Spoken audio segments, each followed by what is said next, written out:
Autre fait d'actualité, c'est cette réplique du Bureau des coordinations et suivi du programme sino-congolais au sujet des rapports Congo-Hold-up. Lors d'une conférence de presse tenue à Kinshasa, le porte-parole de ces bureaux a balayé d'un revers de la main les allégations de ces rapports qu'il a en outre qualifiés de non fondés. John Omombo invite les auteurs de tous ces rapports à ne pas ternir l'image de la coopération et de l'amitié sino-congolaise qui date de plusieurs décennies et dont les peuples chinois et congolais sont les bénéficiaires des retombées de ces partenariats, des détails dans ce reportage.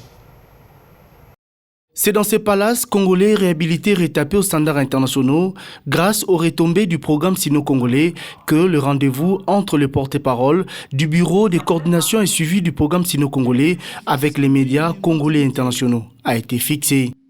En 1h10, John Omombo a recadré l'opinion sur les attaques et critiques faites depuis le début de l'année 2021 par des ONG et des médias internationaux contre la SICOMIN SA.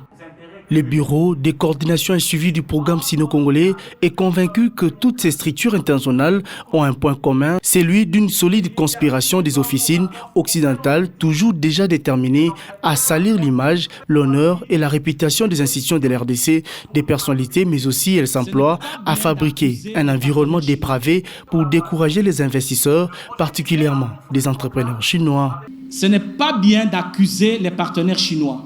Avec la RDC, les Chinois font l'exploitation commune. Ils n'ont pas vendu ni hypothéqué les gisements miniers. Et même au niveau des Exim Bank, ce n'est pas la RDC qui a donné des garanties.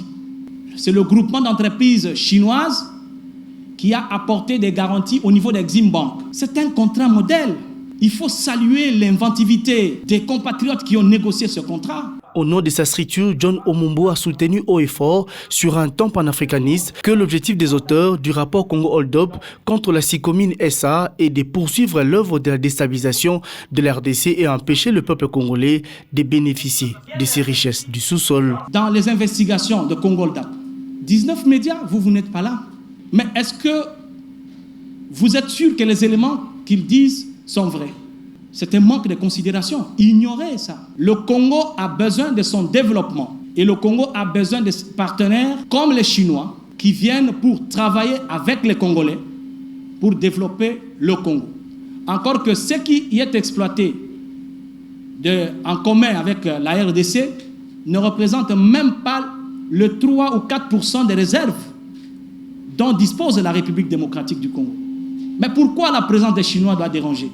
À l'en croire, c'est devoir de vérité le moment d'éveiller la conscience nationale pour que les Congolais protègent la coopération et l'amitié sino-congolaise.